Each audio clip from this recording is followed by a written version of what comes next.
자, 안녕하십니까, 여러분. 자, 우리 올해 구약의 마지막 동영상 강의가 되겠습니다. 자, 말라기입니다. 말라기는 4장으로 구성되어 있는 짧은 책이지만 설명할 것은 꽤 많네요. 먼저 말라기가 누구냐? 자, 많은 선지자들과 마찬가지로 말라기서에서 알 수 있는 것을 제외하고는 그에 대해서 알려진 바가 거의 없습니다. 말라기는 분명히 학기와 스가랴보다는 나중에 살았던 사람입니다. 하지만 느헤미야와는 동시대의 사람인 것으로 믿어집니다. 그러니까 말라기서가 주전 400년경에 쓰였으니까 연배로 보면 분명히 느헤미야가 말라기보다는 더 윗연배의 사람인 건 분명해요. 뭐 아버지뻘 사람이겠죠. 그래도 동시대에 살았을 것으로 생각됩니다. 자, 리하이 가족이 예루살렘을 떠난 게 주전 600년경이니까요. 말라기는 그로부터 200년 후에 기록된 책입니다. 그러니까 리파인들이 가지고 있던 노세판에는 이 말라기서가 없었습니다. 그래서 주님께서 리파이 백성들을 방문하셨을 때 이 말라기의 말씀을 인용을 하셨죠. 자, 말라기서를 공부하는데 도움이 되는 게 있어요. 왜냐하면 말라기가 몇 가지 질문을 하고 있어요. 자, 유대인들이 주님께 말하기를 우리가 어떻게 주님께 이렇게 했나이까? 라는 질문이에요. 몇 가지 볼까요? 너희는 이르기를 주께서 어떻게 우리를 사랑하셨나이까 하는도다. 또 이르기를 우리가 어떻게 주의 이름을 멸시하였나이까 하는도다. 또는 우리가 어떻게 주를 더럽게 하였나이까 하는도다. 뭐 이런 식의 질문하는 형식으로 이 말을 풀어가고 있어요. 그래서 말라기를 공부하는데 좀 특징적인 부분이네요. 이 질문이 총 6개가 있는데 하나씩 보면서 말라기가 하고 싶은 말을 한번 살펴보겠습니다. 자, 첫 번째 1장 2절입니다. 여호와께서 이르시되 내가 너희를 사랑하였노라 하나 너희는 이르기를 주께서 어떻게 우리를 사랑하셨나이까 하는도다. 나 여호와가 말하노라. 에서는 야곱의 형이 아니냐. 그러나 내가 야곱을 사랑하였고 에서는 미워하였으며 그의 산들을 황폐하게 하였고 그의 산업을 광야의 이리들에게 넘겼느니라. 좀 부당해 보이죠?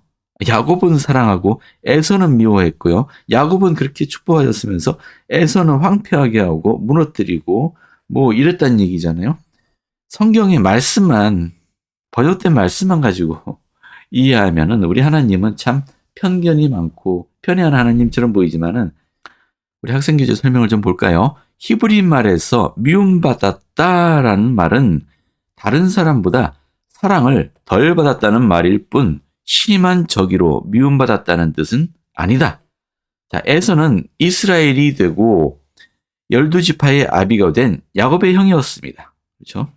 성경을 연구하는 자들은 주님이 죄인보다는 죄를 미워했으며 에서와 그의 자손인 에돔 사람이 여러 세기 동안 주님을 거역했던 것과 같이 사람들이 주님을 거역할 때 주님이 축복이 거두어진다는 것을 알 수 있다. 이런 의미에서 야곱은 사랑을 받은 것이고 에서는 미움을 받은 것이다.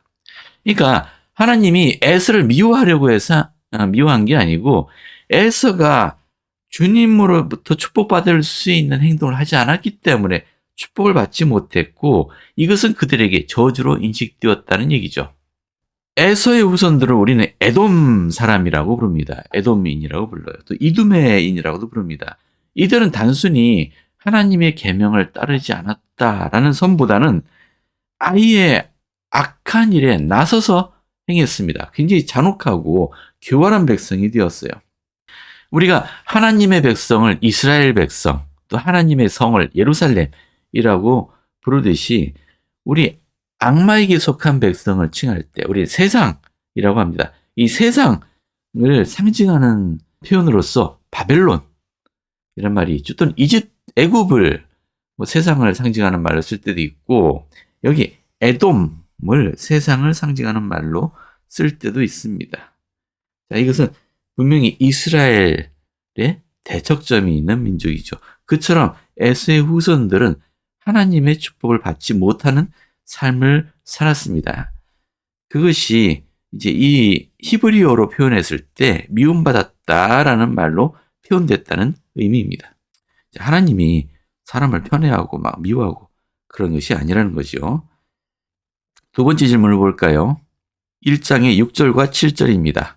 내 이름을 멸시하는 제사장들아, 나 만군의 여호와가 너희에게 이르기를 아들은 아버지를 종은 그 주인을 공경하나니 내가 아버지일진데 나를 공경함이 어디 있느냐? 다시요. 내가 아버지일지, 즉 하나님께서 너희 아버지인데 너희가 나를 공경하느냐? 이 공경하는 태도가 어디 있느냐라는 얘기입니다. 내가 주인일진데 나를 두려워함이 어디 있느냐? 너희는 이르기를 우리가 어떻게 주의 이름을 멸시하였나이까 하는도다. 자, 너희가 더러운 떡을 나의 제단에 드리고도 말하기를 우리가 어떻게 주를 더럽게 하였나이까 하는도다. 이는 너희가 여호와의 식탁은 경멸히 여길 것이라 말하기 때문이라. 만군의 여호와가 이르노라. 너희가 눈먼 희생제물을 바치는 것이 어찌 악하지 아니하며 저는 것 병든 것을 드리는 것이 어찌 악하지 아니하랴. 이제 그것을 너희 청독에게 드려보라. 이 유대인들이 합당하지 않은 질 떨어지는 제물을 바쳤나 봐요. 너희 총독한테 드려봐라. 그럼 총독이 아주 기뻐하겠느냐? 하물며 하나님에게 그런 제물을 드리느냐? 그러면서 너희는 우리가 어떻게 주를 더럽게 하였나이까 하는도다 라는 얘기죠. 자, 그리고 내 이름을 멸시하는 제사장들아, 이 제사장들이 주님의 이름을 멸시했다는 것이죠. 말로는 하나님을 언급하지만은 전혀 하나님을 공경한다든가 그런 태도를 보이지 않습니다. 그러면서도 말하기를 우리가 어떻게 주의 이름을 멸시하였나이까? 교재 설명을 좀 볼까요? 자, 에돔만 악했던 건 아닙니다. 유다 사람들, 특히 그들 속에 살던 레위인, 우리 제사장이라는 것은 레위인을 얘기하죠. 레위인도 타락에 물들었다.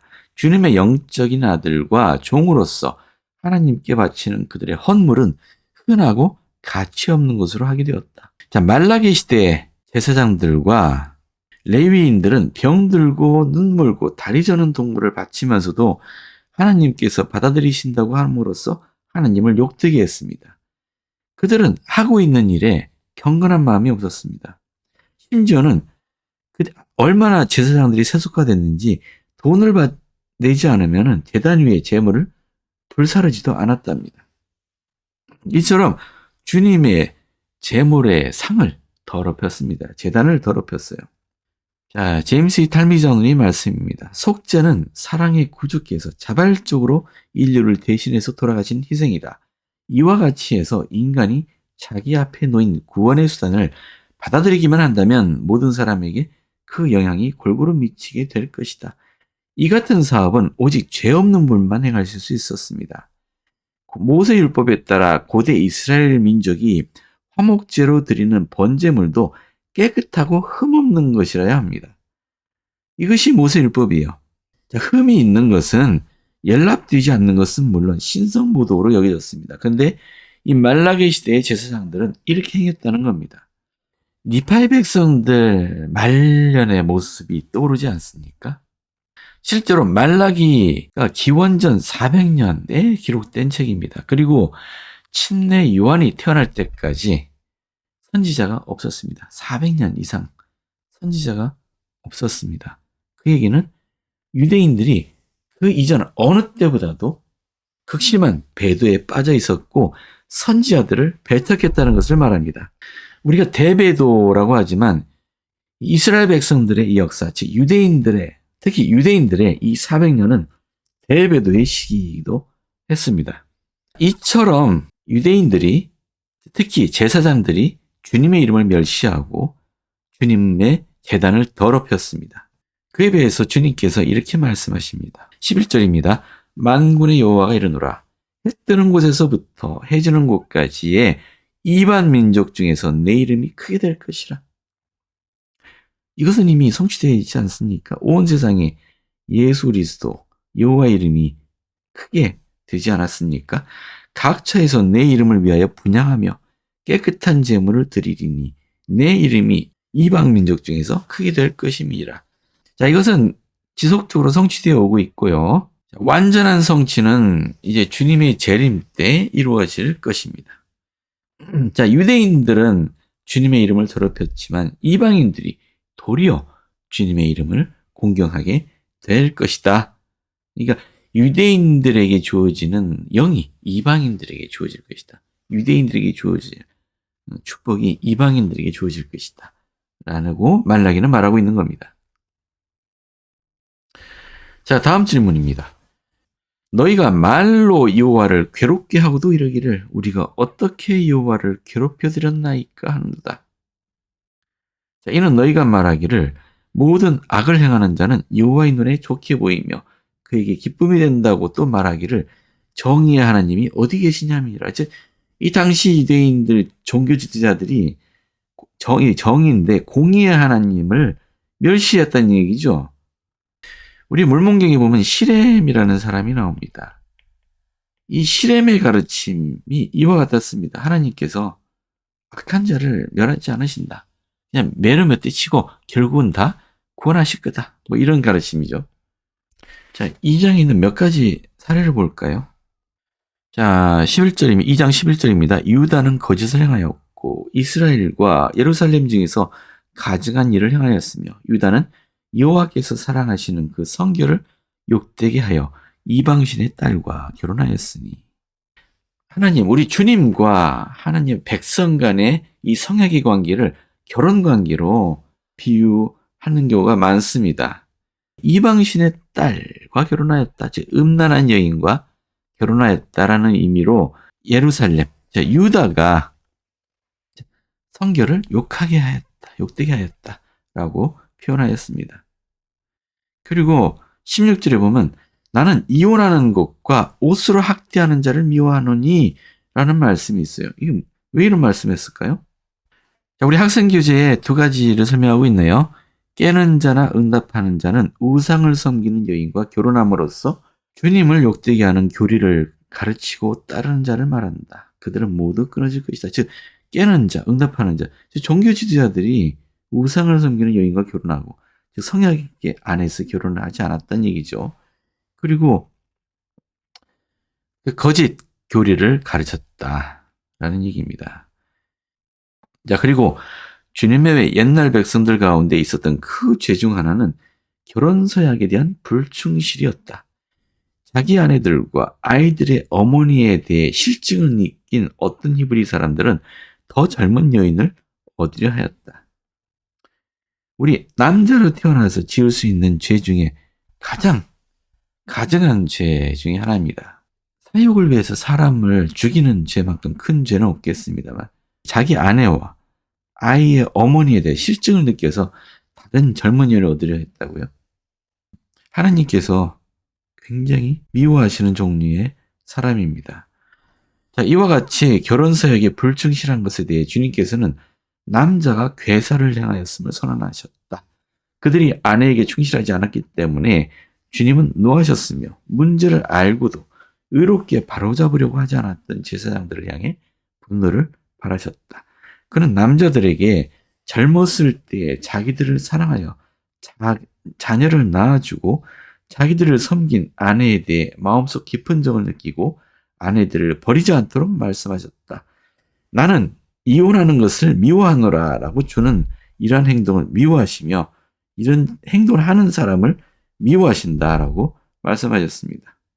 자, 우리가 하나님 앞에 결혼 서약을 가벼이 여기지 않으면 좋겠습니다. 3장에 이것은 좀 설명하고 갈까요? 만군의 여호와가 이르노라. 보라, 내가 내 사자를 보내리니 그가 내 앞에서 길을 준비할 것이요. 또 너희가 구하는 바 주가 갑자기 그의 성전에 임하리니 곧 너희가 사모하는 바 언약의 사자가 임할 것이라. 그가 임하는 날을 누가 능히 당하며. 잠깐만요. 말라기가 말하고 있는데 이게 내가 내 사자를 보내리니 그가 내 앞에서 길을 준비할 것이요. 자, 길을 준비하는 사자가 누굽니까? 이건 요한입니다. 침례자 요한. 요한은 주님의 길을 준비하는 사람입니다. 그렇죠? 근데 주가 갑자기 그의 성전에 임하리니 요 말씀은 언제를 의미하는 걸까요? 자, 우리가 흔히 주가 그분의 성전에 갑자기 임하는 것은 주님의 재림 때로 생각하기도 합니다만 사실은 우리 학생교재 설명을 잠깐 볼까요? 후기에 그의 전에 나타나심은 위대하고 두려운 날에 나타나심을 뜻하는 것이 아니다 라고 하셨어요. 그날은 마지막 큰 전쟁 가운데 감람산에 그의 발을 놓으시는 날이 될 것이고, 성전에 나타나심은 부분적으로 1836년 4월 3일 커틀랜드 성전에 오심으로써 이루어졌습니다. 그는 갑자기 다른 성전에서 나타나실 것이며, 특히 미주리주 잭슨군에 세워진 성전에 오실 것입니다. 자, 여기서 주의할 것은 주님은 언제 어디에 나타나시든 호련히 나타나실 것이며, 너희가 생각하지 아니한 시간에 속히 오실 것입니다. 자주 반복되는 주님의 경고인 보라 내가 속히 오리라. 예정된 시간이 되면 그는 위대한 날을 준비할 시간을 주지 않고 빠르게 그리고 급작스럽게 오시리라는 뜻입니다. 갑자기 오실 것이니까 미리 예고 없이 오실 것이니 우리는 평소에 준비되어 있어야 하겠습니다. 자, 이 3장 1절에 내가 내 사자를 보내리니 이것은 2000년 전 얘기고요. 그가 갑자기 그 성전에 임하리니 이거는 이제 우리 후기의 이야기입니다. 그가 임하시는 날을 누가 능히 당하며, 왜 그 주님께서 임하시는 날 견뎌야 되죠? 그가 나타나는 때에 누가 능히 서리요? 그는 금을 연다는 자의 불과 표백하는 자의 잿물과 같을 것이라. 그가 은을 연단하여 깨끗하게 하는 자 같이 앉아서 레위 자손을 깨끗하게 하되 금, 은같이 그들을 연단하리니 그들이 공의로운 제물을 나 여호와께 바칠 것이라. 레위 자손이 여호와께 제물, 공의로운 제물을 바칠 것이라고요. 이것은 무슨 얘기일까요? 자, 학생 교재에 잘 설명하고 있으니 그것을 한번 읽어보겠습니다. 먼저 그가 임하는 날을 누가 능히 당하겠느냐. 자, 영광 중에서의 주의 재림은 크고 두려운 날이 될 것인즉 의로운 자들에게는 위대한 날이요 악한 자들에게는 두려운 날이 됩니다. 조셉 필딩 스미스 회장님께서 하신 말씀입니다. 그리스도가 재림하시는 날에는 공중의 구름 가운데 오실 것이며 불의한 자에게 복수의 날이 될 것입니다. 그 날에 악을 사랑하고 하나님의 율법을 거역하여 범법하는 자들은 멸망을 받게 될 것입니다.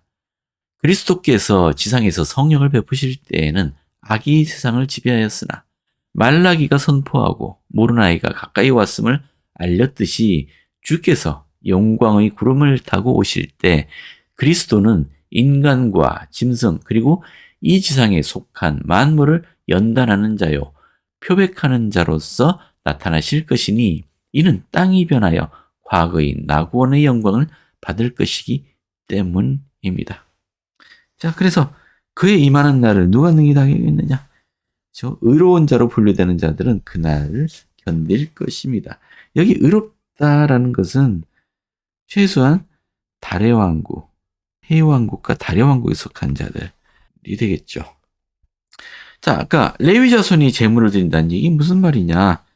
우리 모세율법에서 레위 자손은 성전에서 봉사하고 그리고 하나님께 드리는 제물을 바치는 일을 행했습니다. 이것이 레위 자손들이 가진 신권의 권세였습니다. 자, 특히 여기서 레위 자손이 의로운 제물을 드릴 것이다 라는 말은 현세적인 의미도 있고 영적인 의미도 있을 것입니다. 하지만 조셉 스미스는 특히 동물을 바치는 희생에 대해서 설명했습니다. 일반적으로 주 예수의 큰 희생이 치러졌기 때문에 이후로는 희생의 의식을 행할 필요가 없게 된 것으로 여기고 있습니다. 그러나 이를 주장하는 사람들은 신권의 임무, 특권 및 권능에 대하여 분명히 알지 못하고 있는 것입니다.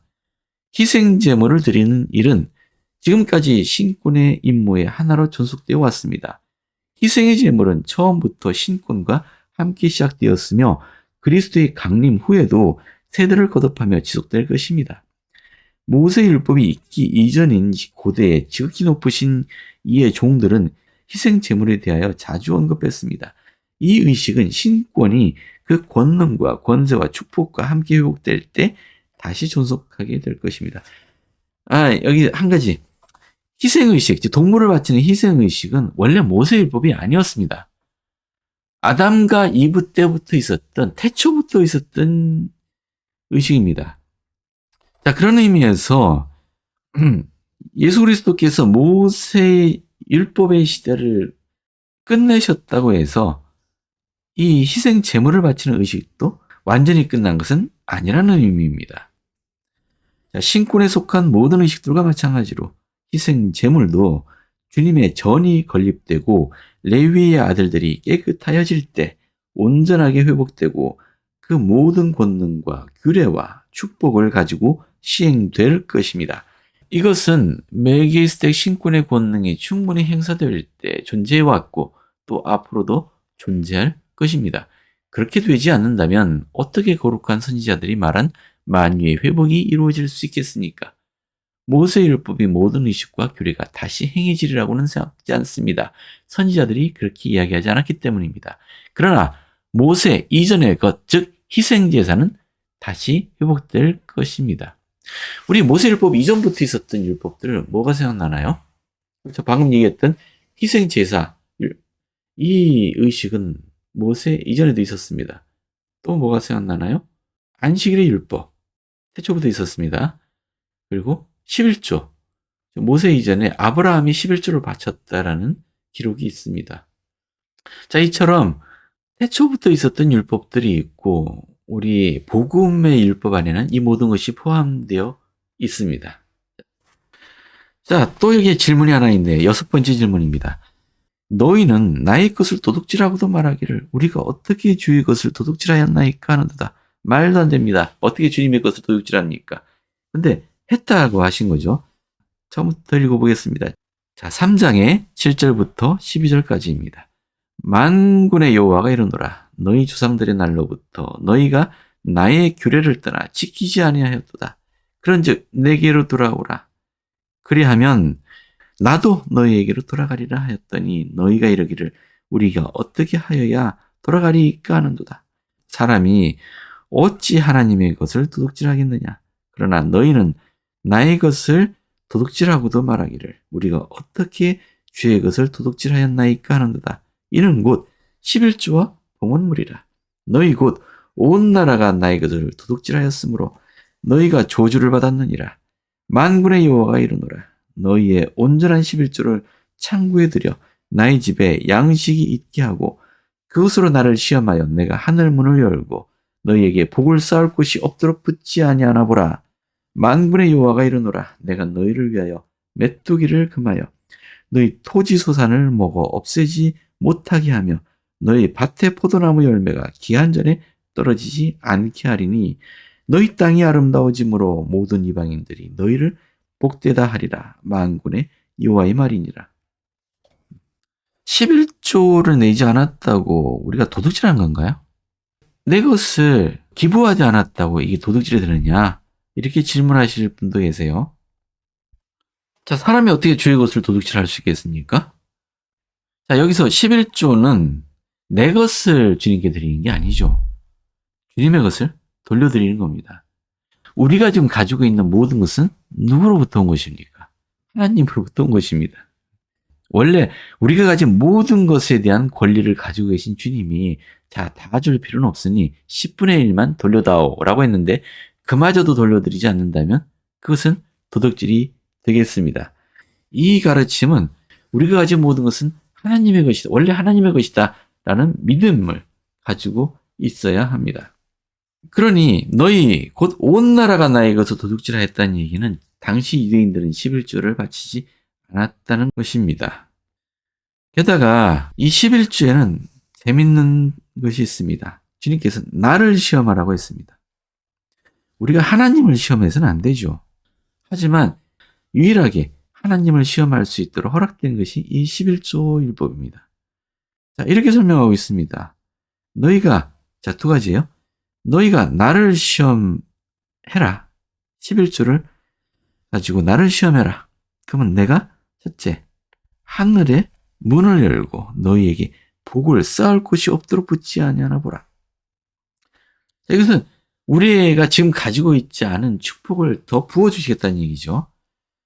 또 두 번째, 내가 너희를 위하여 메뚜기를 금하여 너희 토지 소산을 먹어 없애지 못하게 하리라. 이것은 이미 내가 가지고 있는 것에 해를 입지 않도록 보호해 주시겠다는 얘기입니다. 이 두 가지는 다른 축복이겠습니다. 근데 여기 메뚜기라고 되어 있는데 영어 성경에는 메뚜기가 아니고 디바워라, 즉 삼키는 자, 포식자라고 되어 있네요. 포식자. 포식자로부터 너희 밭을 보호하겠다. 너희 토지서 너희를 보호하겠다고 했어요. 자, 학생교재 설명입니다. 고대와 현대 이스라엘에게 주님은 하늘 문을 열고 너희에게 복을 쌓을 것이 없도록 붙지 아니하나 보라고 약속하셨습니다. 영적인 것과 아울러 모든 물질은 주의 것으로서 그는 필요한 대로 주십니다. 하늘에서의 복에는 사람들이 개인 생활에 그 주님으로부터 계시가 오는 것이 포함됩니다. 물론 모든 축복은 조건적입니다. 그는 충실한 자녀에게 풍성한 복을 내리고 싶어 하십니다. 즉 물질적인 축복과 영적인 축복을 모두 포함한다는 얘기입니다. 자, 삼키는 자, 우리 한글 성경에는 메뚜기라고 되어 있는데요. 삼키는 자라는 말의 의미를 주님께서는 농산물에 피해를 주는 메뚜기나 다른 해충을 말씀하시는 때도 있으나 사탄을 의미하는 때도 있다. 그는 땅의 수산이나 포도는 기한이 차기 전에 거둬들이지 못하며 그렇게 할 경우는 아무런 소용이 없다고 하셨다. 경전에 내포되어 있는 뜻은 사람의 손으로 이루어지는 모든 일은 그의 축복을 받게 될 것이며 때가 이르면 열매 맺게 될 것이라는 것이다. 어떤 친구가 질문한 적이 있어요. 11조를 충실히 지킨다고 부자 된 사람 볼 적 없다. 라고 좀 도전적으로 질문한 적이 있어요. 그 친구가 실제로 그렇게 믿기 때문에 그런 질문을 한 것은 아니겠죠. 거기에 대해서 누군가 아주 현명하게 대답한 적이 있습니다. 저는 부자 되고 싶어서 11조를 드리지 않습니다. 저는 주님께 제가 받은 것에 대해 감사를 드리기 위해서 11조를 드립니다. 라고 굉장히 현명한 대답이었죠. 자, 단순히 물질적인 축복만을 바라보고 12조를 바친다면은 진짜 중요한 축복을 잊고 있는 게 됩니다. 더 중요한 축복은 영적인 것입니다. 내 삶이 더 풍성해지고 더 축복을 받게 되는 그러한 지식들, 지혜들, 이런 것들은 계시로 오는 것이 많습니다. 어떤 책에서도 심지어는 경전을 그냥 읽는다고 해서 주어지지 않는 지식들이 있습니다. 우리 비디오 하나 같이 보시겠습니다. 여러분들이 잘 아시는 비디오죠. 하늘의 문이라는 우리 교회에서 만든 비디오를 하나 같이 보시겠습니다.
스노우 대관장님, 교회에서 200만 불의 빚을 지고 있다는 사실은 대관장님도 잘 알고 계시리라 생각합니다.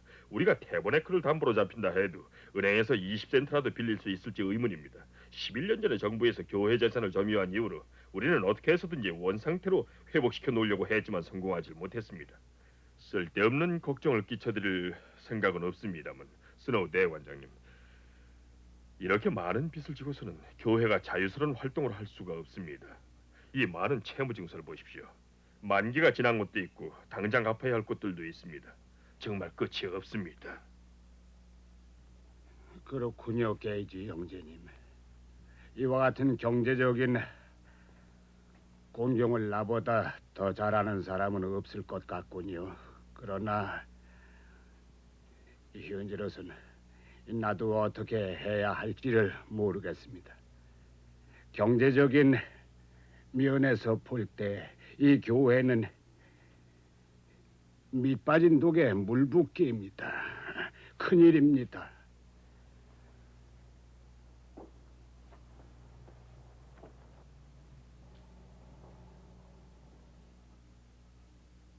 그렇다고 우리가 희망을 버리고 너무 실망만 해서는 안 됩니다. 주께서 우리를 도와주셔서 주님의 방법으로 주께서 정하신 시간에 이 문제를 해결할 수 있으리라 믿습니다. 조반이 아주 맛있었어. 오늘은 기분이 좋으신가 봐요. 기분이 좋기도 하지만은 역시 음식 맛이 아주 좋았어. 고마워요. 아버지 저에게 하실 말씀 있으십니까? 그래 이따 잠깐 앉아라. 너하고 내 어머니한테 할 말이 있어요. 내가 세인트 조지에 가야 할 텐데 둘 다 나와 함께 가줬으면 한다. 세인트 거기에 조지요? 가시는 목적이 뭔데요? 아무래도 무리한 여행이 되겠어요. 견뎌낼 수 있겠어요? 꼭 가셔야만 합니까? 잠깐 한 사람씩 말해줘요. 두 사람에겐 날 보살펴달라고 같이 가자고 하는 것이요. 주께서 내가 세인트 조지로 가길 원하신다면 여행하는데 필요한 건강과 힘을 축복해 주시겠다. 웬 내가 세인트 조지로 가야 하는지 그 이유를 알 수는 없겠지만은 나는 반드시 가야 한다고 생각을 하고 있단다. 모든 준비가 다 완료되는 대로 기차를 타고 떠나야겠어요. 누가 대관장님을 수행합니까? 할 일이 있는 총관리 여건을 제외하고 될 수 있는 한 많은 총관리 여건과 부인들이 함께 갈 것이오. 그만하면 세인트 조지 스테이크의 메가더 부장에게 무슨 전보를 쳐야 할지 알겠죠? 알겠습니다, 대관장님. 마음을 놓으십시오. 어빈 자매님과 내가 모든 것을 처리하겠습니다. 좋습니다, 어빈 자매님. 수고가 많습니다. 감사합니다, 대관장님. 그리고 그곳에는 가뭄이 아주 극심한 것 같습니다. 여러 해 동안 비가 오지 않는다는 보고가 있습니다. 대관장님께서 너무 말라서 바람에 날리지 않게 되기를 바랍니다. 자네는 아직 날 잘 모르는 모양이구먼. 난 스노우, 즉 눈이니까 날 녹이려면 굉장히 힘들걸.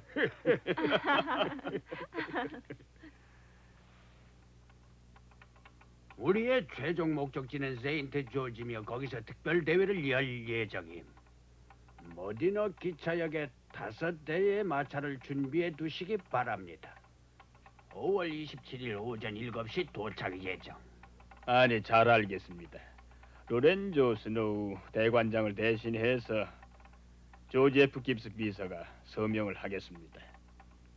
감사합니다.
안녕하십니까. 메가더 부장. 대관장님과 스노우 자매님 방문을 환영합니다.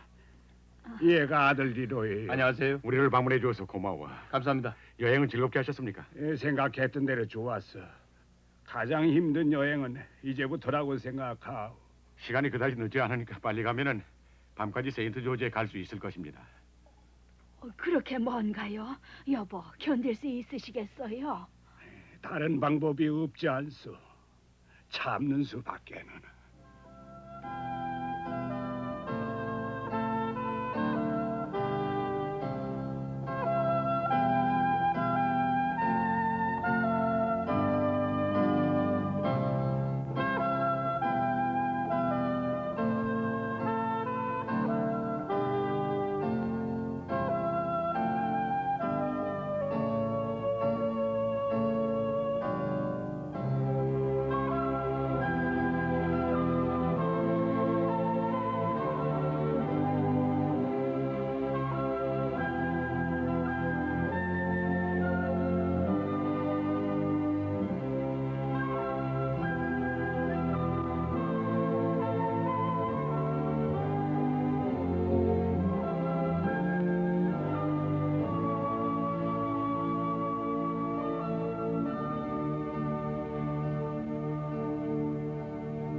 이 사람이 제 아내입니다. 예, 안녕하십니까. 스노우 대관장님 여행하시느라 피곤하시죠? 예, 좀 피곤합니다. 조금 후에 저녁 식사를 함께 드시도록 차려드리겠습니다. 메가더 자매님 생각해 주셔서 감사합니다. 자매님께 폐가 될지 모르겠습니다만 난 너무 피곤해서 저녁을 들지 못하겠습니다. 나에게는 빵과 우유를 주시면 고맙겠습니다. 그렇게 하십시오. 감사합니다.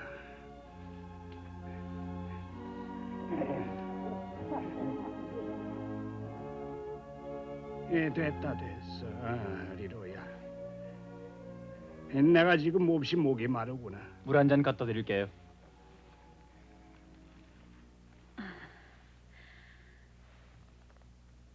이 여행이 당신에게는 무리가 될 것이라고 생각했어요. 여행이 힘들긴 하지만 괜찮소.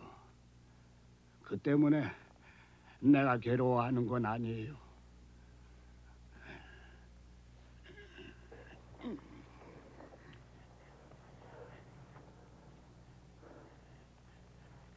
주님은 날 세인트 조지로 부르셨어.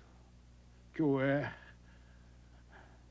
본부에서 돌봐야 할 일이 산더미 같은데 내가 왜 총괄 여건을 다 이끌고 이곳으로 왔는지 그 이유를 모르겠어. 주님께서 그 뜻을 나에게 알려주셨으면 좋겠어. 이제 그만 주무세요. 내일 있을 대회를 위해 피로를 푸셔야 해요. 그럽시다.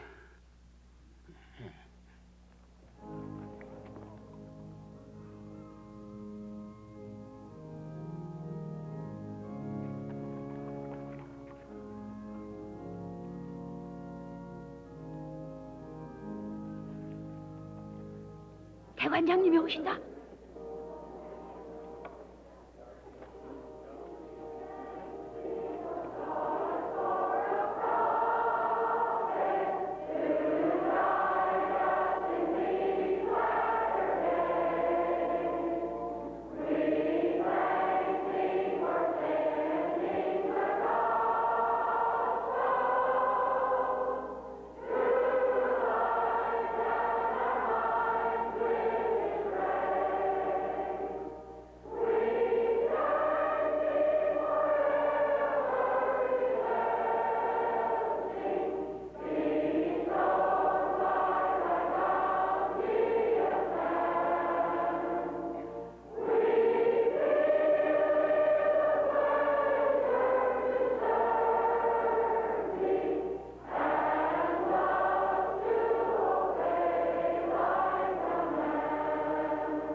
여러분도 다 아시다시피 올해는 35년 만에 처음 보는 가뭄이 들었습니다. 그리고 작년 겨울은 34년 만에 심한 가뭄이었습니다. 항상 눈으로 덮여 있던 파인밸리 산이 지금은 그대로 드러나 있습니다. 여러 가지 상황이 이 지역에 있는 성도들을 크게 실망시키고 있습니다. 대관장님. 우리들의 대부분은 불이감령 대관장께서 보내서 이곳에 왔으며 우리는 그런대로 최선을 다했습니다. 대관장님, 우리는 이곳을 떠나기를 원치 않습니다. 그러나 이렇게 심한 가뭄 때문에 모든 곡식과 초목이 모두 말라버렸습니다. 우리 힘만으로는 도저히 어쩔 수가 없습니다. 우리의 예언자 로렌조 스노우 대관장께서 여기 세인트 조지까지 와주셔서 참으로 큰 영광입니다.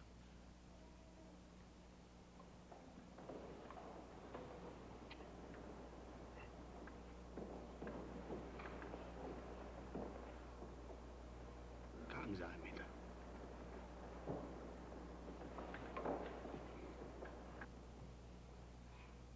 형제 자매 여러분, 심한 가뭄에 시달리고 있는 여러분에게 어떻게 위로의 말을 드려야 할지. 모디노에서 이곳까지 오는 동안 우리는 죽어 넘어진 가축들과 말라붙은 시내를 보았습니다.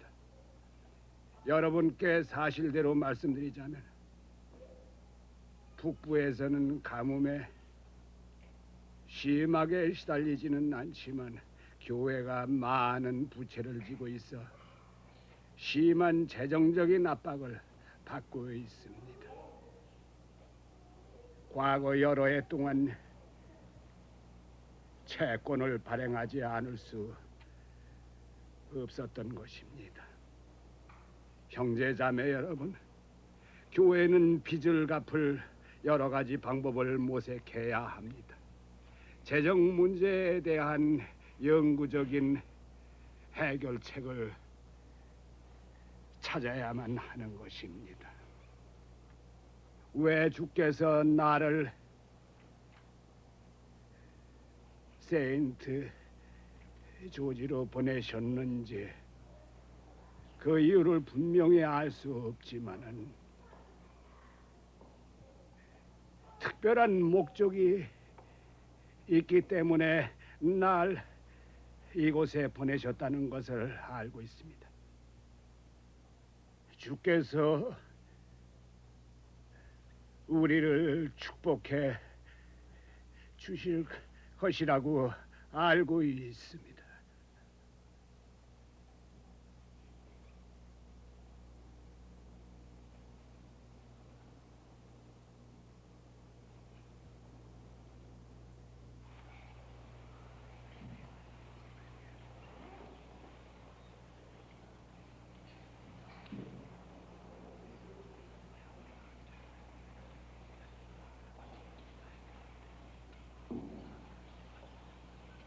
형제자매 여러분, 우린 우리가 맺은 성약에 따라 생활하지를 못하고 있다는 사실을 분명히 알고 있습니다. 우리는 가장 거룩한 율법, 즉 11조의 율법을 소홀히 하고 있습니다. 성도라고 일컬어지는 모든 말일 성도는 완전한 11조를 바쳐야 할 시기가 된 것입니다. 이것이 바로 주께서 여러분에게 주시는 말씀이시며 시온의 모든 주민들에게 들려주신 주님의 말씀입니다. 이것은 재정적인 문제에 대한 해결책이 되는 것입니다. 교회는 많은 빚을 지고 있지만 모든 성도들이 완전하고 정직한 11조를 낸다면은 우리는 부채의 속박에서 벗어나게 될 것입니다.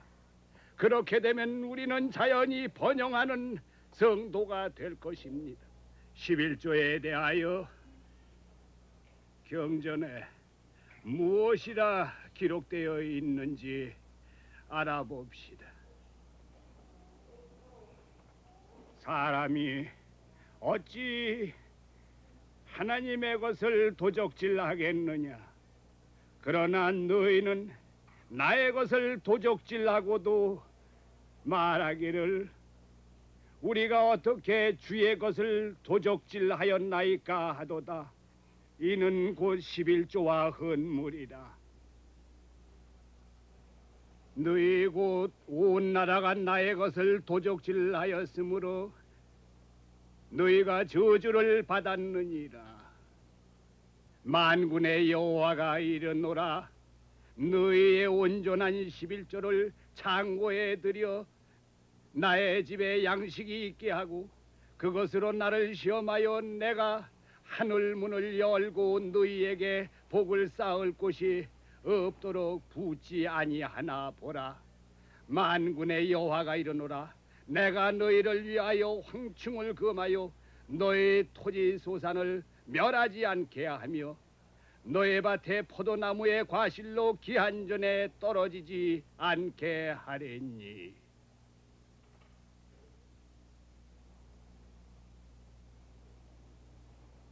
나는 또한 말라서 갈라진 여러분의 땅에 관한 약속도 해야겠다고 생각합니다. 이곳에 계신 여러분이 이제부터라도 11조의 법을 온전히 정직하게 지키며 밭에 나가 땅을 갈고 씨를 뿌리면은 주님의 이름으로 약속하노니 구름이 몰려들어 하늘에서 비가 내리고 땅이 물을 머금고 시냇물과 강줄기에 물이 가득 차 이해가 가기 전에 풍성한 수확을 거두게 될 것입니다. 우리가 본부로 떠나기에 앞서 이러한 문제를 토론해 보기 위해 형제들과 특별 모임을 가져야겠다고 생각을 합니다. 대관장님, 곧바로 솔트레이크로 갈까요? 아니요, 형제님. 돌아가는 길에 마을마다 들려 11조에 관해 말씀해야 합니다. 그리고 본부에 가서도 11조를 강조할 예정이에요. 오늘 밤 몇 시에 모임을 가질까요? 7시가 좋겠어. 그러면 7시에 다시 뵙겠습니다. 이제 제가 가도 되겠습니까? 예, 그래요. 아무래도 이상한 것 같은데 대관장님이 좀 변하신 것 같습니다. 글쎄요, 그렇게 약속대로 되겠습니까? 지금 씨 뿌리기는 너무 늦은 것 같은데요. 밭이 너무 메말라서 쟁기가 들어가지 않을 것 같습니다. 방금 주님의 예언자께서 비와 곡식을 약속해 주시는 것을 들었습니다. 그 말씀만으로도 충분합니다. 난 씨를 뿌리겠습니다.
주께서 우리에게 그가 명하신 일을 더 이상 게을리하지 않도록 요구하시는 때가 이른 것입니다. 이 교회에서는 온전한 11조를 바치지 않고 만족을 느낄 형제나 자매는 한 사람도 없습니다. 참으로 지금은 희생의 날이며 나의 백성의 11조의 날이니 11조를 바치는 사람은 주께서 오실 때에 불타지 않게 될 것입니다. 사람이 만일 온 천하를 얻고도 제 목숨을 잃으면 무엇이 유익하리요? 사람이 무엇을 주고 제 목숨을 바꾸겠느냐는 말씀이 있습니다. 11조의 율법에 불순종함으로써 받는 형벌은 불순종하는 자는 하나님의 백성 가운데 거하지 못한다는 것입니다. 그러나 이 율법을 통해서 번영과 성공의 축복이 성도들에게 주어질 것입니다. 성도들이 11조를 바친다면 교회가 부채를 갚게 될 뿐만 아니라 주님의 축복을 통해서 만일 성도는 개인적인 속박에서 벗어나게 되어 모두 번영하는 백성이 될 것입니다. 안녕하십니까 형제님. 안녕하십니까 감독님. 이것이 제 11조입니다. 고맙습니다. 전 11조로 닭 한 마리를 가져왔습니다. 나머지 닭들도 이처럼 훌륭한가 테드? 어? 대체로 그렇습니다, 감독님. 그 중에서 제일 좋은 걸로 가져왔어요. 하나님께서 축복을 주실 게다.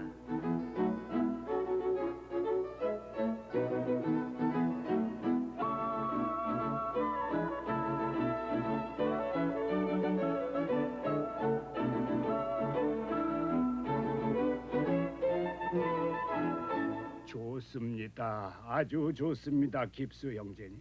성도들이 11조의 율법의 뜻을 알기 시작한 것 같습니다. 즉시 땅에 선한 사람들은 11조만이 아니라 그들이 갖고 있는 것을 다 주님의 사업에 바칠 것입니다.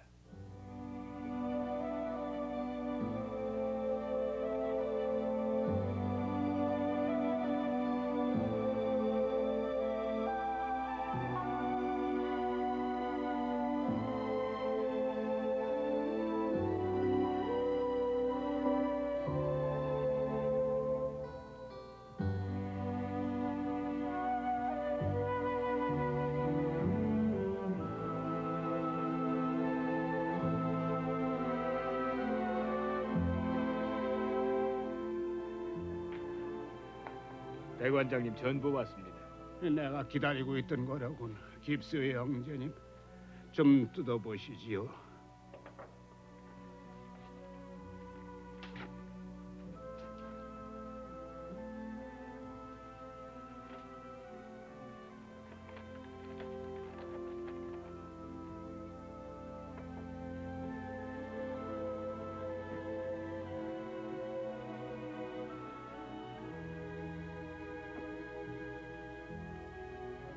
여름이 되었으나 아직 비가 내리지 않음. 여보, 어떻게 해야 좋지요? 옥수수밭이 햇볕에 다 들어가네요. 미리 무슨 수를 써야만 되지 않을까요? 여름 내내 물을 뿌려줄 수도 없으니.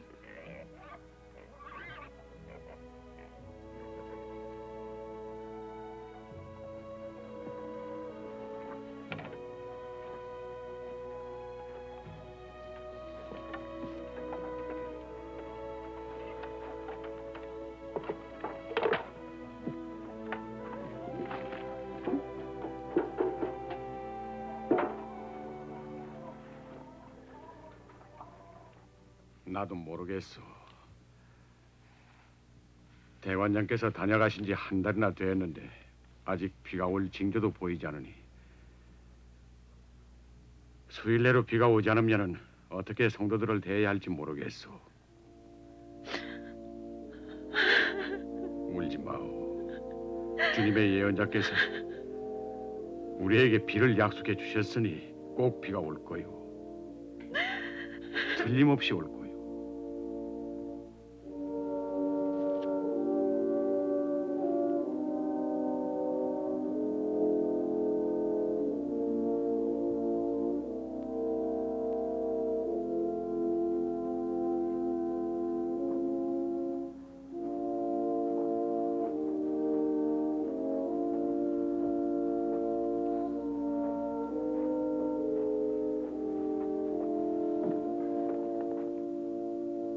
여보, 저녁 준비가 다 됐어요.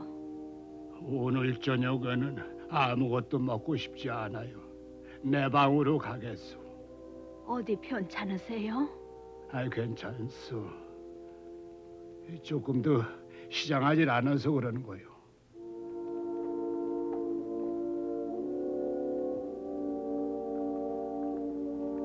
전지전능하시며 나의 신앙에 힘을 주시고 불타는 영혼의 용기를 주시는 주님이시여. 세인트 조지의 선한 성도들에게 성취되지도 못할 약속을 내가 하도록 영감받게 된 이유는 무엇입니까? 사랑하는 주님, 난 그들에게 그들이 11조의 율법에 순종하라는 주님의 명을 받아들인다면 주께서 하늘에서 비를 내리사 풍성한 수확으로 그들을 축복하시리라고 이 약속을 했습니다. 이 선한 성도들은 주님의 말씀을 받아들여 수입의 10분의 1만이 아니라 주께서 주신 모든 것을 제물로 바쳤습니다. 이 보잘것없는 종의 입을 통하여 주께서 하신 말씀을 이제 입증을 내 주시지 않으시겠습니까?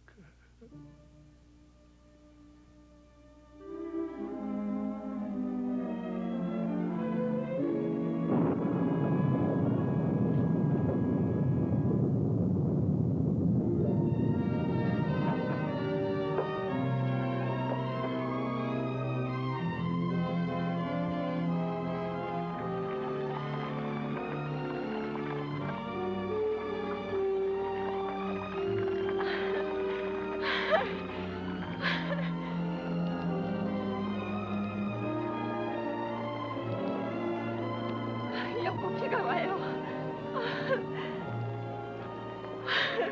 정말 비가 와요. 과연 비가 오는군요.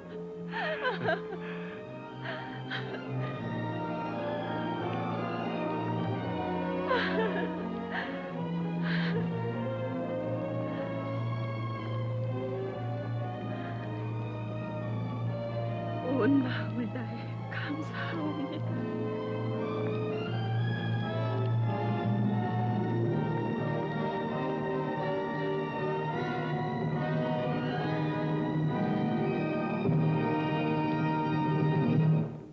대관장님 전보가 왔습니다. 감사하오 깁스 형제 고맙소.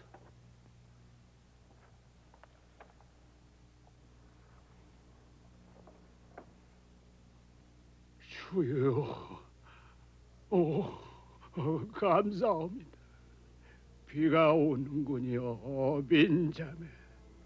세인트 조지에 비가 온다는군요.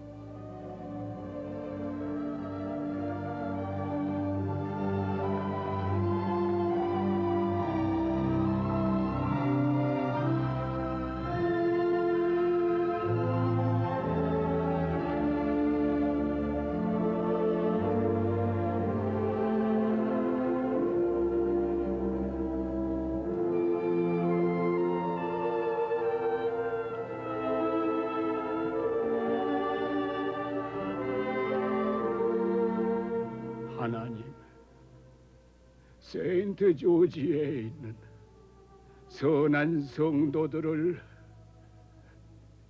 축복해 주시니 어떻게 감사해야 할지 모르겠사옵니다.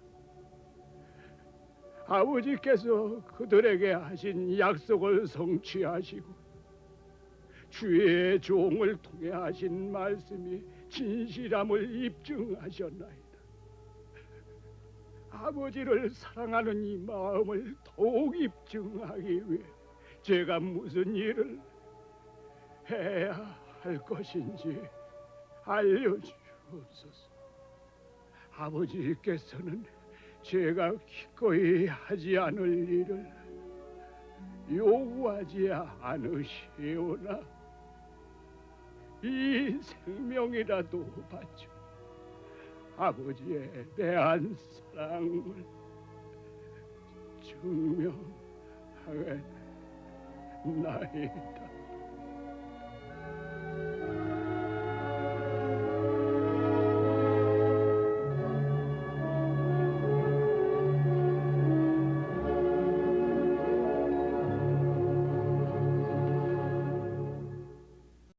제가 교회 회원이 된 지 38년이 됐네요. 자, 그 기간 동안 제가 청소년일 때, 그러니까 제 수입이 없을 때를 포함해서요. 제가 11조를 온전히 지키지 않은 날이 있었나? 제가 거의 생각나지 않습니다. 사실은 생각이 안 나요. 혹시나 제가 군대에 있을 때 11조에 온전히 참여하지 않은 날이 있었는지 기억은 나지 않지만 있었던 것 같기도 합니다. 근데 거의 없었습니다. 저는 세상을 요령 있게 살지 못하는 사람인 것 같아요. 너무 순진하고 너무 성급하고 자주 흥분하고 대인관계도 그렇게 썩 좋지 못한 사회생활을 했었습니다. 그럼에도 불구하고 주님께서는 제 가족의 양식이 떨어지게 한 적이 없으십니다. 제가 주거지가 필요할 때 제게 집을 주셨고 양식이 필요할 때 직업을 주셨습니다. 저는 제 삶에 주님께서 분명히 그분의 약속을 지키셨다는 것을 알고 있습니다. 말라기 4장입니다.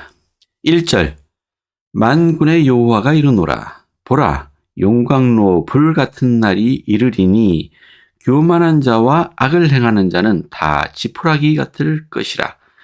그 이르는 날에 그들을 살라 그 뿌리와 가지를 남기지 아니할 것이로되. 이해하기가 어렵지 않습니다. 자, 용광로 불 같은 날. 이것은 언제를 이야기하겠습니까? 세상이 불타는 날. 주님의 재림에 앞선 심판의 날을 의미합니다. 악한 것들은 모두 불타 없어질 것입니다. 자, 근데 이 표현이 묘해요. 자, 이때 교만한 자와 악을 행하는 자는 다 지푸라기 같을 것인데 이들이 불에 살라질 겁니다. 근데 표현이 뿌리와 가지를 남기지 않을 거라고 했네요. 보통 식물이 이렇게 생겼죠. 자, 불타는 날이 이렇게 됩니다. 그러면은 보통 가지가 먼저 타겠죠. 그리고 줄기가 탈 겁니다. 그리고 가장 심하게 되면 뿌리까지 탈 겁니다. 그죠? 그러면 표현이 뿌리도 남기지 않고 태우리라. 뭐 이렇게 할 법도 한데 지금 표현이 뿌리와 가지를 남기지 않을 거다라고 했습니다. 그러면 줄기는 남다는 뜻인가요? 뭐 이런 경우가 있나요? 예, 그렇습니다. 이것은 비유겠죠. 뿌리와 가지를 남기지 않는다. 이게 이 나무라는 것이 우리 가게도 그릴 때 많이 쓰지 않습니까? 자, 이 줄기를 나 또는 우리 부부라고 한다면은 이 뿌리 부분은 나의 선조들, 그리고 이 가지들은 나의 후손들. 자, 이렇게 비유를 하죠.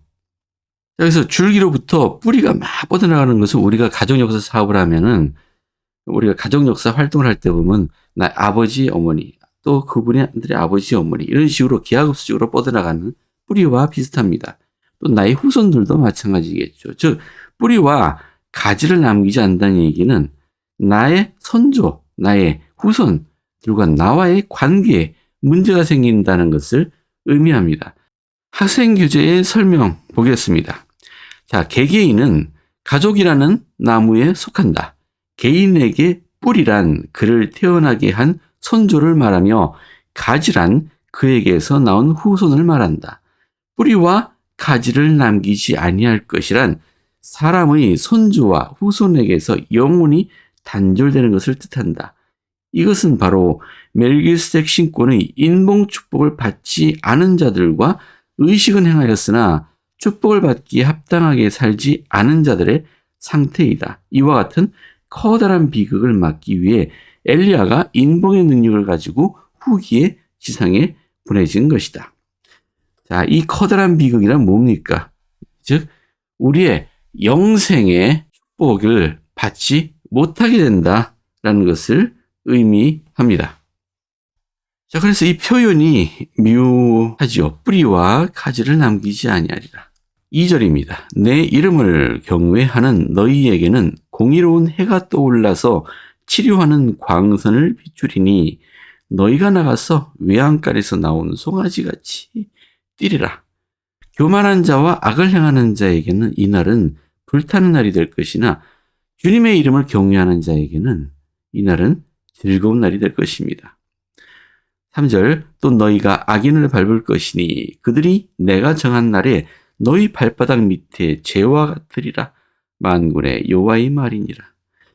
너희는 내가 호렙에서 온 이스라엘을 위하여 내 종 모세에게 명령한 법 곧 율례와 법들을 기억하라. 보라, 여호와의 크고 두려운 날이 이르기 전에 내가 선지자 엘리야를 너희에게 보내리니 그가 아비의 마음을 자녀에게로 돌이키게 하고 자녀의 마음을 그들의 아버지에게로 돌이키게 하리라. 돌이키지 아니하면 두렵건대 내가 와서 저주로 그 땅을 칠까 하노라 하시니라. 자, 일단 우리 후기 성도들의 해석을 설명하기 전에 도대체 이 구절을 일반 교회에서는 어떻게 해석하는가 한번 찾아봤어요. 자, 요건 이제 일반 기독교계에서도 유명한 보통 사람들이 많이 참조하는 사이트에 있는 해석입니다. 근데 1절의 해석부터 차이가 납니다. 여호와의 크고 두려운 날이라는 말은 신약 시대를 가리킨다라고 믿어요. 무슨 말이냐? 여기 5절에 여호와의 크고 두려운 날. 1절에도 비슷한 말이 있죠. 용광로 불같은 날. 자, 이것을 신약 시대, 즉 예수 그리스도께서 지상에서 성령을 베풀던 시대의 이야기다라고 생각한다는 거예요. 자, 일반 기독교계의 해석인데 이 선지 엘리야는 세례 요한을 가리킨다. 침례 요한이죠. 자, 침례 요한을 엘리야라고 하는 이유는 양자의 사역이 비슷하기 때문이다.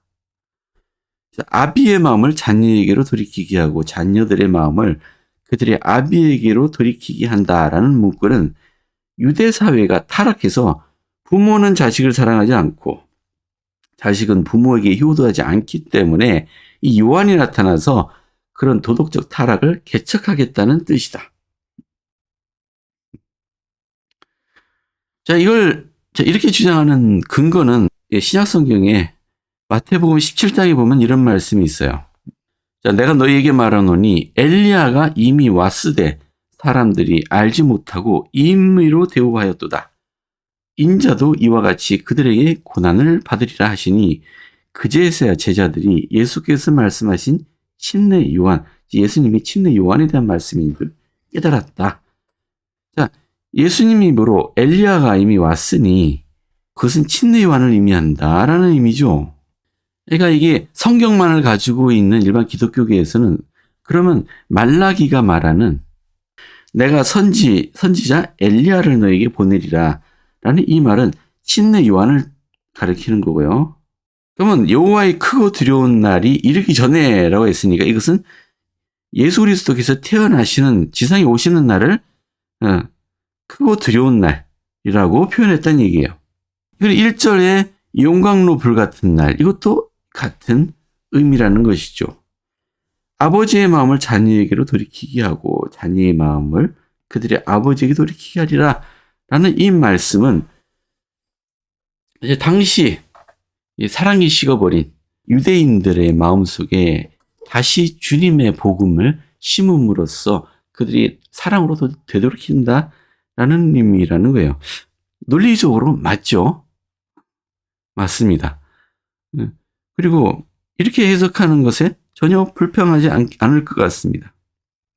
그런데 문제는 우리 후기 성도들은 그런 해석에 만족할 수 없는 것이 교리와 성약 2편을 볼까요? 교리와 성약 2편은 1823년 9월 21일 이날이 언제인지 기억하십니까? 모르나이 천사가 처음 조셉 스미스에게 나타난 날입니다. 우리는 그날 모르나이 천사가 몰몬경이 실려있는 금판에 대해서 처음 알렸다라고 알고 있습니다. 맞습니다. 그런데 그때 이 몰몬경에 대한 금판 얘기뿐만 아니고 그때 모르나이가 이 말라기의 말씀을 인용을 했어요. 근데 우리 성경에 있는 것과는 좀 다르게 인용했습니다. 자, 뭐라고 했냐면은 보라, 주의 크고 두려운 날이 이르기 전에 나는 선지자 엘리야의 손으로 너희에게 신권을 드러내리라. 달라졌죠? 엘리야를 보내리라가 아니고 엘리야의 손으로 너희에게 신권을 드러내리라 라는 표현으로 바꿨습니다. 그리고 그는 아버지들에게 한 약속들을 약속이라고 하는 표현으로 바꿨습니다. 아비들의 마음이 아니고 아버지들에게 한 약속을 자녀들의 마음에 심을 것이요 자녀들의 마음은 그들의 아버지에게로 돌이키리라. 만일 그렇게 하지 아니하면 그가 오실 때 온 땅은 완전히 황폐하게 되리라. 자, 모르나이가 이 말을 인용했다는 얘기는 아직 말라기의 이 예언은 1823년에도 아직 이루어지지 않은 예언이란 얘기죠. 일반 기독교인들이 믿듯이 2000년 전에 이미 성취된 예언이 아니고 아직도 이루어지지 않은 예언이라는 것입니다. 그리고 이것이 이 예언이 언제 이루어졌느냐 하는 것은 교리와 성약 110편입니다. 1836년 4월 3일 커틀랜드 성전을 헌납하고 돌아오는 안식일 모임 중에 커틀랜드 성전 단상 위에서 조세 스미스와 올리버 카우들에게 나타난 시연입니다. 이 시연에서 우리 주님이 나타나셨고요. 또 모세가 나타났고 일라이어스가 나타났습니다. 그리고 엘리야가 나타났습니다. 자, 엘리야가 나타나서 말하기를 보라 말라기의 입으로 말한 바 된 그때가 완전히 일어났나니 그가 증거하기를 주의 크고 두려운 날이 이르기 전에 그가 보내심을 받아 아버지의 마음을 자녀에게로 돌이키게 하고 자녀의 마음을 아버지에게 돌이키게 하리라. 돌이키지 아니하면 두렵건대 온 땅이 저주로 치심을 당할까 하노라 하였느니라. 자, 이런 말, 이건 말라기가 한 말 그대로죠. 모르나이는 이걸 좀 변형해서 얘기했습니다만 우리 엘리야는 말라기의 말을 그대로 인용했습니다. 자, 그러면서 이 경륜의 시대의 열쇠들을 너희 손에 맡겨지나니 라고 했어요. 이때 엘리야가 온 목적은 뭡니까? 자, 아버지의 마음을 자녀에게 돌이키게 하고 자녀의 마음을 아비에게로 돌이키게 하는 것은 즉 가족 인봉의 열쇠입니다. 한 가족이 영원한 가족으로서 남을 수 있는 인봉의 열쇠를 넘긴 것으로 우리는 이해합니다. 우리 회복된 복음을 모르는 기독교계의 해석이 얼토당토하지 않다라고 말할 수는 없습니다. 왜냐하면 그분들은 자신들이 가지고 있는 정보 내에서 해석을 한 것이니까요. 하지만 우리는 여기에 더 큰 뜻이 있음을 알고 있습니다. 자, 아버지의 마음을 자녀에게로 돌이키게 하고 자녀의 마음을 그들의 아버지에게 돌이키게 하리라. 엘리야의 인봉의 열쇠가 없었으면은 우리 선조들과 우리들 또 우리와 우리 후손들 간에 무슨 관계가 있겠습니까? 말 그대로 구원은 개인 단위로 이루어지는 것입니다. 하지만 회복된 복음에서는 구원뿐만 아니고 영생은 별개의 문제라는 것을 얘기해주고 있어요. 영생은 가족 단위입니다. 자신의 가족을 소홀히 여기는 사람은 그 삶이 아무리 의롭다라고 평가받을지라도 결코 영생에 이를 수가 없습니다.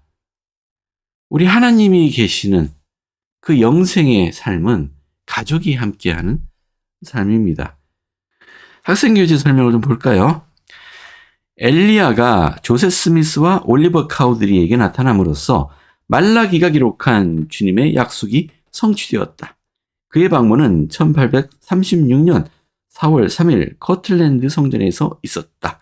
엘리야가 전한 신권의 열쇠는 멜기스덱 신권의 인봉 능력을 말하며 땅에서 메고 인봉하면 하늘에서도 메고 인봉되는 능력을 의미하는 것이다. 자, 사람의 마음을 돌린다는 말의 뜻에 관해 조세 스미스는 이렇게 말했다. 돌이키다라는 말은 묶는다 또는 인봉하다라는 말로 번역되어야 합니다. 이게 무슨 말이냐면은 우리 성경은 히브리어를 번역한 것이지 않습니까? 이제 고대 히브리어는 단순히 지금 현대어로 한 단어로 단순하게 해석되진 않아요. 앞뒤 전후 문맥에 따라서 이렇게 저렇게 해석될 여지가 있습니다. 왜냐하면 그 한 단어가 여러 뜻을 내포하고 있기 때문이에요. 그러니까 조셉의 제안은 단순히 돌이키다라는 말보다 묶는다 또는 인봉하다는 말로 번역하는 것이 더 옳다라고 이야기하는 겁니다. 그러나 이 중요한 사명이 목적하는 바는 무엇이겠습니까? 또 어떻게 그 사명이 수행되어 나가겠습니까? 열쇠가 전달되고 엘리야의 영이 오고 복음이 심어지고 하나님의 성도들이 집합하고 시온이 건설되며 성도들이 시온산의 구원자로 오게 될 것입니다. 자, 말라기가 말한 선지자 엘리야를 보내리라 라는 말은 무슨 의미인지는 이해했습니다. 그러면 아직 하나 더 설명해야죠. 아니 그럼 왜 우리 주님은 그의 제자들에게 침례 요한을 엘리야라고 말한 걸까요? 이것이 혼란을 주는 것 아니겠습니까? 근데 우리 영어 성경을 보면요. 엘리야를 칭하는 단어가 여기 있습니다. 엘리야 또는 일라이어스라고 합니다. 일라이어스. 우리 천사 모르나이가 말할 때는 분명히 엘리야, 일라이자라고 하지. 영어로는 미국 사람들은 좀 이상하게 읽어요. 일라이자, the prophet이라고 선지자 엘리야라고 합니다. 자, 엘리야가 옳은 발음이죠. 자, 교회에서 110편도 마찬가지예요. 여기 위에 엘리야는 일라이자라고 되어 있습니다. 그리고 일라이어스가 되어 있어요. 예, 우리 신약 성경에서 말한 엘리야는 일라이어스라고도 번역됩니다. 우리 일라이어스가 뭐냐? 경전 안내서의 일라이어스 또는 엘리야에 대한 설명입니다. 자, 그 전에 이것을 아셔야 돼요. 우리 구약 성경의 원본 언어는 히브리어입니다. 하지만 신약 성경의 원본 언어는 히라보입니다. 즉 고대 그리스어입니다. 왜 신약 시대에는 히브리어로 기록하지 않았냐? 자, 우리 구약 시대와 신약 시대 요 사이 기간에 히브리어가 사라졌어요. 고대 히브리어가 사라졌습니다. 지금 이스라엘 국가에서 사용하고 있는 히브리어는 현대 히브리어인데요. 고대 히브리어와는 좀 다릅니다. 우리 말라기서에 있는 이 히브리어로 된 성경에는 일라이자, 영어로 하면 일라이자라고 되어 있고요. 신약 성경에 일라이어스라고 되어 있습니다. 문제는 일라이어스라는 말이에요. 주님께서 성경에서 말씀하실 때 일라이어스가 엘리야를 칭하느냐? 그럴 때도 있고 아닐 때도 있고 아니면 양쪽 다를 의미할 때도 있다는 얘기예요. 먼저 주님께서 말씀하실 때 이 일라이어스는 일라이어스이기도 하고 엘리야를 의미하기도 했던 것으로 보입니다. 그게 무슨 말이냐? 자, 일라이어스라는 이 단어, 일라이어스라고 칭한 이 단어에는 몇 가지 뜻이 있는데요. 첫째, 엘리야. 즉, 이때는 엘리야, 히브리어의 그리스어 형태, 즉 엘리야를 말하고 싶은데 히브리어가 아니고 그리스어로 적고 싶다 보니까 엘리아, 그리고 S는 소리가 나지 않습니다. 자, 이런 형태로 적다 보니까 이것은 엘리야를 의미한다. 즉 구약의 엘리야를 의미한다라는 얘기예요. 그런데 자, 일본 기독교계에서는 모르는 주님이 엘라이어스라는 칭호에는 또 다른 의미가 있다는 것을 우리는 알게 되었습니다. 하나는 첫 번째, 일라이어스라고, 이때는 엘리야라고 하면 안 되고 일라이어스라고 해야 됩니다. 이것은 예비자에 대한 칭호입니다. 예비자 하면 가장 유명한 게 누굽니까? 그렇죠. 침례 요한입니다. 침례 요한은 주님의 길을 예비하기 위해서 왔죠. 침례 요한은 예수의 길을 예비하기 위해 보내졌기 때문에 침례 요한은 하나의 일라이어스였습니다. 자, 또 회복자로서의 일라이어스가 있다라고 해요. 자, 자세한 것은 우리가 교리학생학 공부할 때 다루게 됩니다. 근데 여기서는 성취할 특정한 사명을 가지고 있는 이들에게 적용된다는 얘기예요. 자, 회복자라는 얘기는 회복의 일에 참여하는 사람을 뜻하죠. 그 대표적인 회복자가 누구냐? 조세 스미스가 회복자이죠. 그리고 우리 주님도 특정한 사명을 띠고 지상에 오셨죠. 자, 그분도 일라이어스라고 할 수 있습니다. 여기 얘기하고 있는 것처럼 계시자 요한도 또 가브리엘 천사도 일라이어스라고 할 수 있습니다. 이 사람들도 다 특정한 사명을 띠고 있죠. 자, 회복의 시대를 회복을 위해서 사명을 띠고 있는 이 사람들에 대한 칭호. 그러니까 이건 직책, 이게 사람 이름이 아니고 직책이라는 얘기. 예비자나 회복자는 직책이라는 의미입니다. 자, 그리고 또 한 가지 의미가 있어요. 아브라함의 경륜의 시대의 한 사람. 아브라함 시대에 살았으며 이사이어스 또는 일라이어스라고도 불렸던 선지자가 있다라는 얘기예요. 이게 네 번째입니다. 우리 아까 교리학생 110편에 엘리야 전에 나타났던 일라이어스가 왔다고 되어 있죠. 이 일라이어스는 아브라함의 복음의 경륜의 시대를 맡겼다. 자, 아브라함의 복음의 열쇠를 맡겼다는 얘기예요. 자, 이 사람이 이사이어스라고 불리는 일라이어스입니다. 아마 우리 성경이나 다른 데서 설명은 없지만은 자, 이 이사이어스라는 선지자는 아브라함과 동시대 살고 있었던 선지자인 것 같고요. 어쩐 일인지 아브라함의 복음의 열쇠, 아브라함의 복음이라고 한다면 승용의 열쇠이죠. 승용. 부부가 영원히 함께하는. 그런데 왜 아브라함 자신이 아니고 이사이어스에게 이 열쇠를 맡겼는지는 우리는 지금은 알 수 없습니다. 하지만 분명히 아브라함 시대에 일라이어스라고도 불렸고 이사이어스라고 불렸던 한 선지자가 있었고 그 선지자가 왔다는 얘기예요. 이때 커틀리는 성전에. 일라이어스라는 이 칭호에는 네 가지 의미가 있다.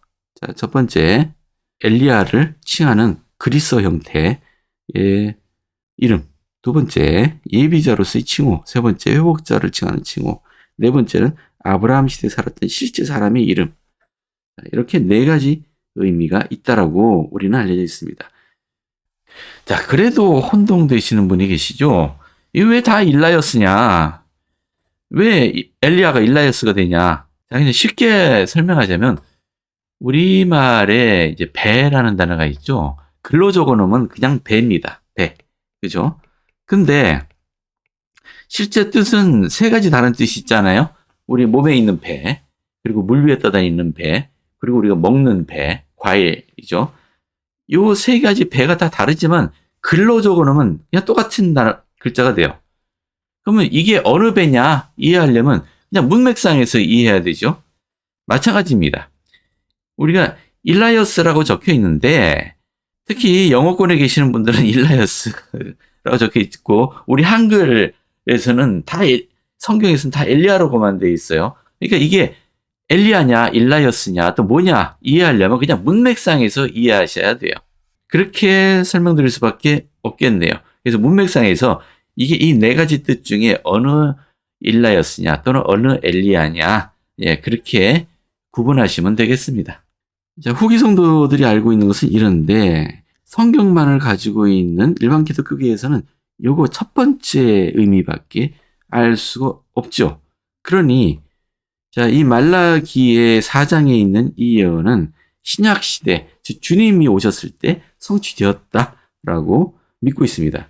하지만 올바른 의미는 주님께서 계시해 주신 올바른 의미는 이것은 성전에서 돌아가신 조상들과 그 후손들을 묶어주는 또 살아있는 나와 내 후손들을 한 가족으로서 묶어주는 인봉의 권능의 열쇠를 의미한다라는 것이 올바른 해석입니다.